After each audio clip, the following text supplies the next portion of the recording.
everyone. Welcome back to another episode of the Outside Line Podcast. The Outside Line Podcast. Outside Line Podcast. Hang on to her, buddy. There's still three. He got him. He's It just makes sense. It's too logical for them, for NASCAR, though. Carson. I'm glad you hear us, NASCAR. Make sure you keep listening. We'll see what happens. I'm going to take a breath here. That was a long rant. Those cars are a lot tougher than an F1 car. Yeah, that's what I like about IndyCar. You really need the spotter. This is going to be fun. Yeah, I mean, he's a lot like Max Verstappen, really. He's like Spanish Max Verstappen that is very friendly. Yeah. Palou has just been tearing it up in IndyCar recently. What was that, his fourth win in a row at Mid-Ohio? Third? Oh, man, I don't know. Third, fourth, something like that on the season. Anyway. Stupid. Yeah, it's something ridiculous. So the excuse me. Oh my God. Badgers. Whoa.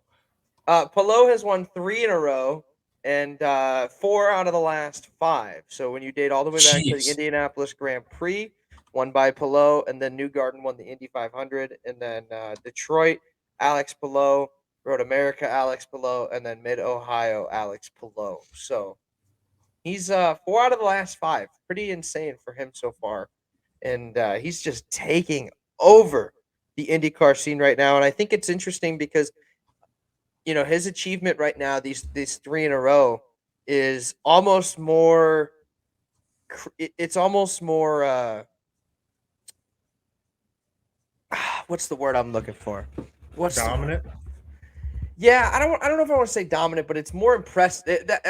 It's more impressive than what Verstappen is done in the last 6 weeks, because it's a much hard. I feel like it's much harder to win in IndyCar on a week in, week out basis compared to F1, where it's kind of every single week we're seeing the same teams right in their same areas. So this is a monumental achievement that he's creating, and God, what a terrible thing it would be if he did not end up winning the championship somehow. Yeah, that would be one of the biggest meltdowns in racing history. It's like Verstappen not winning the championship in F1 this year. That would be the biggest meltdown in history. And that's where the pressure comes, because at this point, right, if Palou doesn't win the championship, this season gets remembered more so for that than it does the fact that he won 3 races in a row. It gets remembered for the fact that he choked away one of the biggest leads we've seen in a long time at this point in the point standings. So for him, as much as he's won 3 races in a row, the pressure's still as high as it's ever been. You think? I think it's actually pretty. He's pretty relaxed.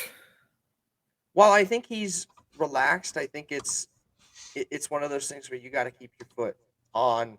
It's kind of like in football where they say, you got to keep your foot on their throat. You got to make sure that you're not too conservative. And I think for him, man, if he just keeps whipping off wins every week, he'll be fine. You know what I mean? But it's continuing to carry that momentum, and really, just like I said, the pressure comes from, as long as he's consistent, he's going to be fine. It's not, that he needs to win every single race. He just needs to keep that 100-point lead he has right now.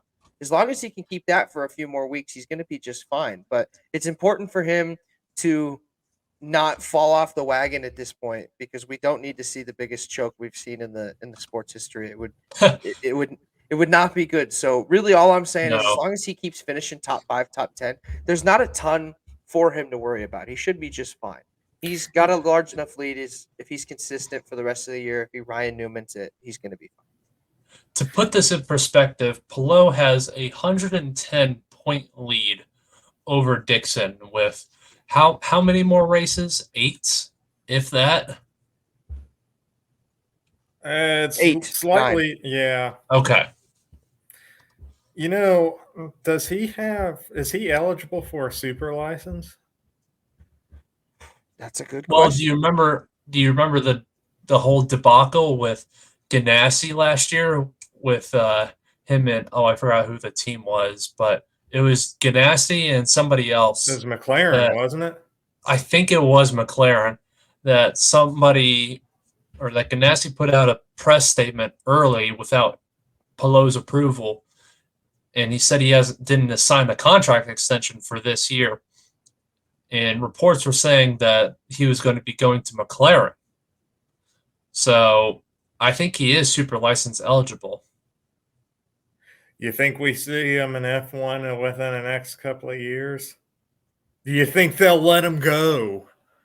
Well, he's not American, for one. So there has that's been a he's little got bit of interest. exactly. So he's got that for him. And two, if they don't let Colton Herta in, they'll let Alex Palou in F1 with his super license. In all fairness, though, Alex Palou has been a little bit more successful recently than Herta. Well, and does IndyCar IndyCar's not going to want to let go of Palou, especially if he keeps winning. No. I mean, think about if middle of his three top, like say we go in a couple years and Palou just continues to tear it up, wins a couple championships in a row. Like imagine if Jimmy Johnson just went to IndyCar, like after his second championship, he's just like And you guys, won 3 championships over there. yeah, as much as that could have happened, look, IndyCar's not going to let him go.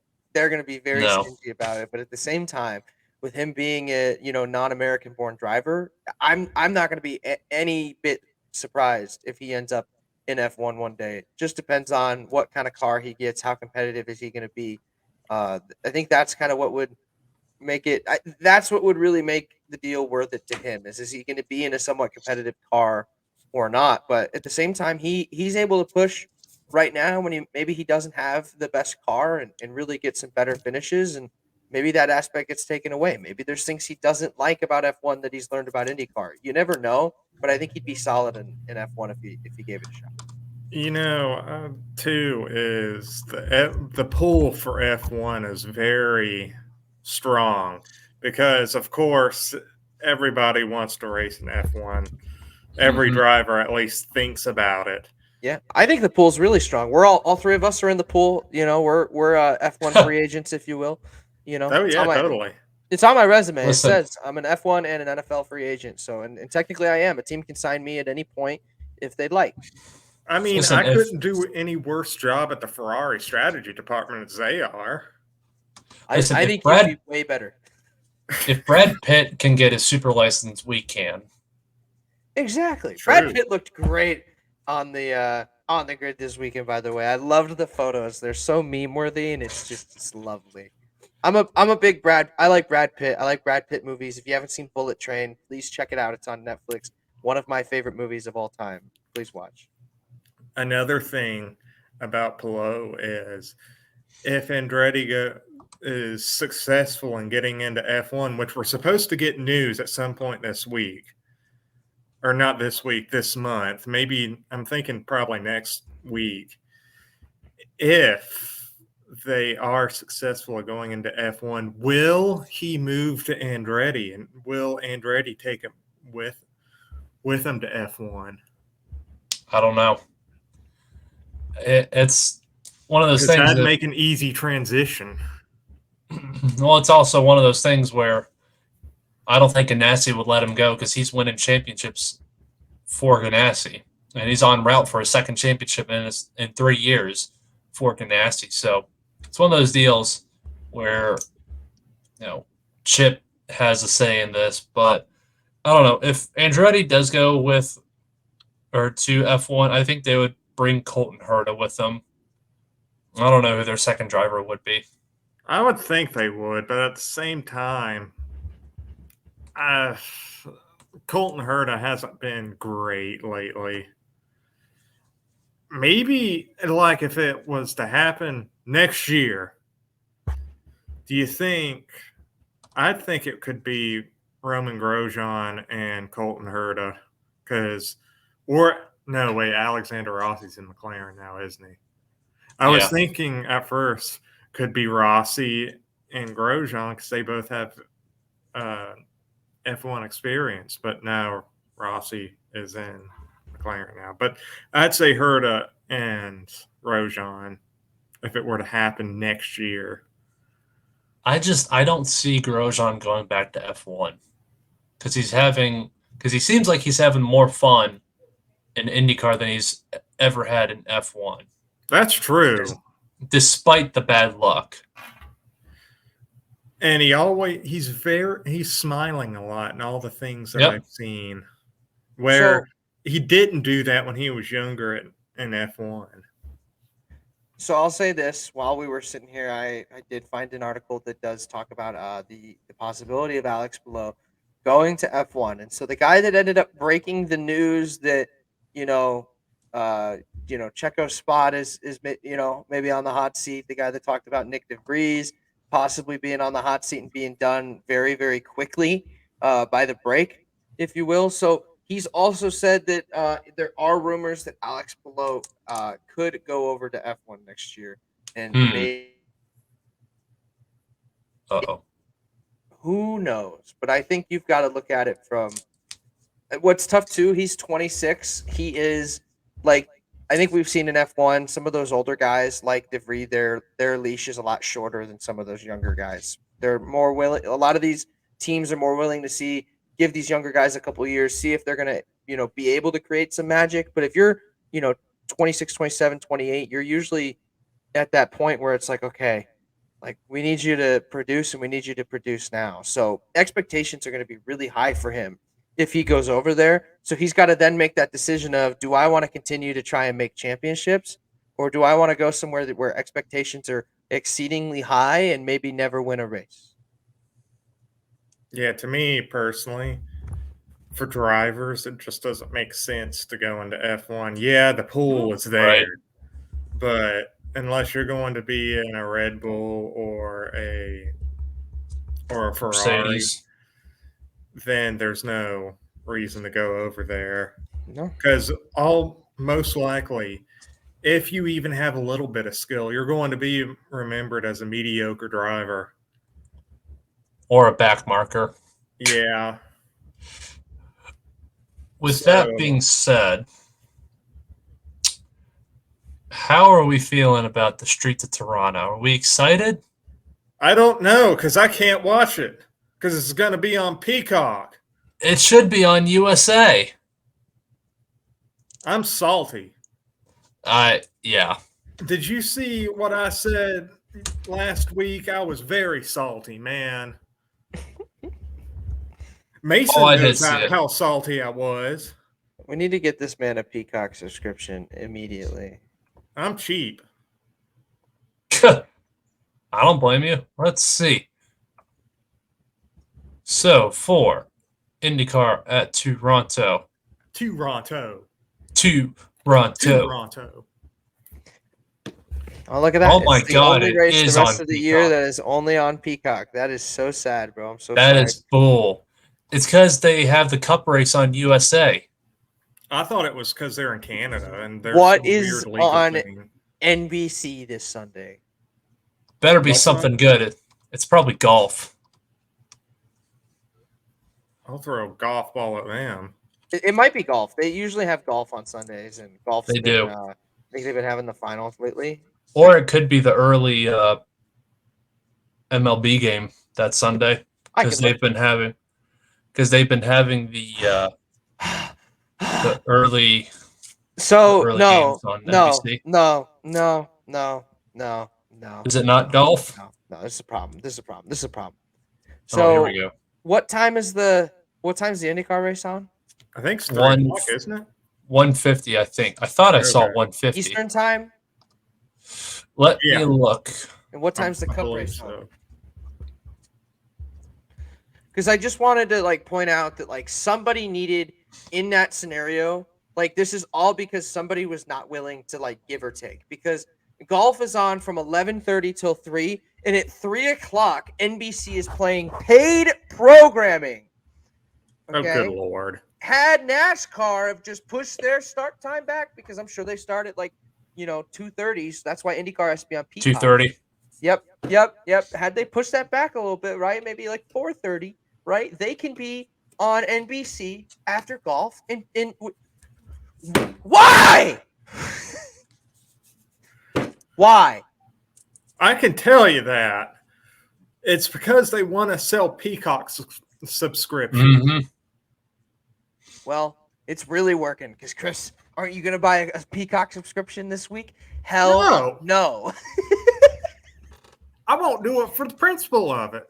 Yeah. So it's working real well for him, isn't it? Like, guys, if you're really interested, 3 p.m. next this upcoming Sunday, July 16th, Relief from Inflammation with Connie Craig Carroll and Ken Mears. Check it out.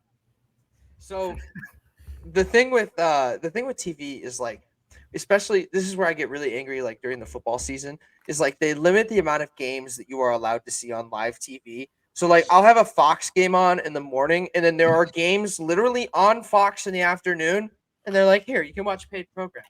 And I'm like, why? Why am I not allowed to watch football? Why do you limit me on what I'm allowed to do? Like, I don't understand why I have to choose to watch paid programming rather than like, because half the time, like the Bears will be on, and I'm like, okay, I'm gonna watch the Bears. Nope, it's paid programming. I'm like, what the? Wow, I don't even have to. I don't even have to censor that one. I worked You hard. might ought to do it just for the comedy. Yeah, I might. They Just, don't like, know. randomly censor words. They'll have no idea what I say. Exactly. Randomly censor beep. Exactly. So What anyway, are you talking about, man? exactly. So Streets of Toronto this coming Sunday. Who's our podium? I don't know. I've never seen a Toronto race because it's always been on Peacock. That's actually fair. Wait a minute. The Toronto race is on Peacock? Yeah, that's what we were talking. That's exactly what we were talking about. I know. I'm just Couldn't tell you that, could you? I didn't know. Are y'all going to be able to watch it? Or are y'all in the same boat as me? I'm too lazy to buy a subscription. I unfortunately do have Peacock. I got it. So last year I like post race shows, and that was the only way to get the post race show for NASCAR. So I would do it for that, and then I would watch Dale Jr. download on it. But I actually do use it fairly. I use it fairly often because like Dale Jr. downloads on there, and I can watch the actual full episodes if I want to watch like the full interview, rather than listen. But I can also they've been really good about adding new movies lately. So like I know on August 3rd they have the new Super Mario Bros. Movie and Fast X is coming to them. Like they had Cocaine Bear, they had the new Nicolas Cage movie Renfield. So they've been really big on the new movie front. They also had the new Puss in Boots movie. So it's been worth it in my eyes, but you have to be able to, especially with streaming services, use them enough, right? And like if they want people to subscribe to Peacock and for it to work as a alternative for people to watch IndyCar, then it needs to have like maybe put more races on Peacock just to. Don't you say that? I'm just. No, we don't. I had to double check, make sure all races are available on Peacock. So I think that like it's a good selling point to be able to have all races available on Peacock. I think it'd be helpful for I don't think NASCAR races are available on Peacock. I could be wrong. I believe It might be. It's possible. I'm not sure though. I know that they are available on the NBC Sports app. That's how I watch NASCAR races. But if they were available on Peacock, maybe that would help a little bit too. You're trying to sell subscriptions. I think at the very least, the fact that IndyCar has every race on Peacock does help that a little bit. It don't help me. I ain't gonna buy it. Well, you're now that we've got on that little rant, I've thought of my podium for Sunday in Toronto. Oh, did you? Oh, I did. Fox and CBS. Yes, correct. So my podium for Toronto: Dixon, McLaughlin, and Willpower. I was gonna go with Dixon.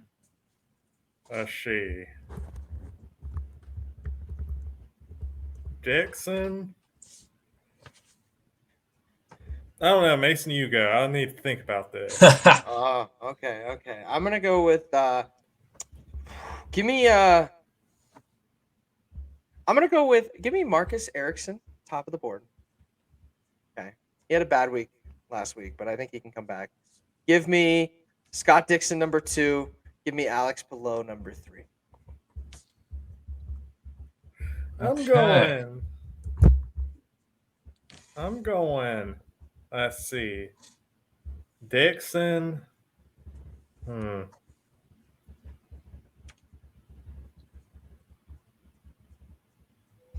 While Maybe. while we're waiting for you, I want to make it known I like Pato this week a lot as well. I didn't put him on the Yeah. podium, but I like Pato a lot this week too. I think Pato can do something big. I was actually thinking Rossi. Rossi. Okay. So Dixon, Rossi, and Newgarden. Newgarden. Okay. All right, Dixon, Rossi, and Newgarden. I think Rossi might be on the breaking point, but I don't know because this is just a thing, and I don't know any of the stats, and I don't know who's going to be good at Toronto because I've never seen a Toronto race because it's going to be on Peacock. Thanks, NBC. Is this the most you said Peacock in your life in the span of like an hour? Probably.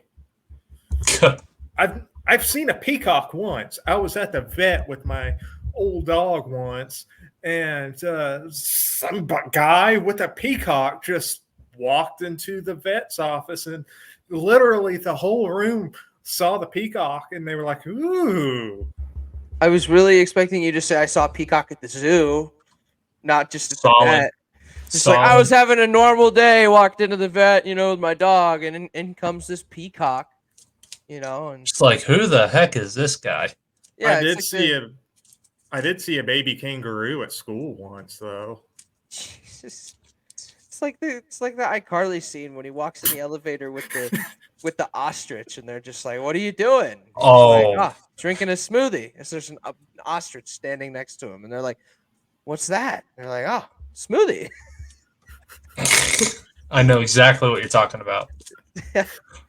Before we get too distracted talking about our childhoods. That was only a couple of years ago when I saw a kangaroo. Oh no, I was talking about iCarly. Oh, yeah. Let's not get too into talking about our peacocks here, man. Exactly. Let's move on. At Florida when I saw the kangaroo. Well, there you go. Let's move on to NASCAR real quick. Hey everyone, thanks for watching this most recent edition of the Outside Line podcast. If you like what you heard, make sure to check us out on Spotify at The Outside Line. And if you liked Christopher, Jacob, and I's opinions, make sure to check us out on Backsports page for more articles and opinions about F1, NASCAR, and IndyCar. Thank you again for watching The Outside Line.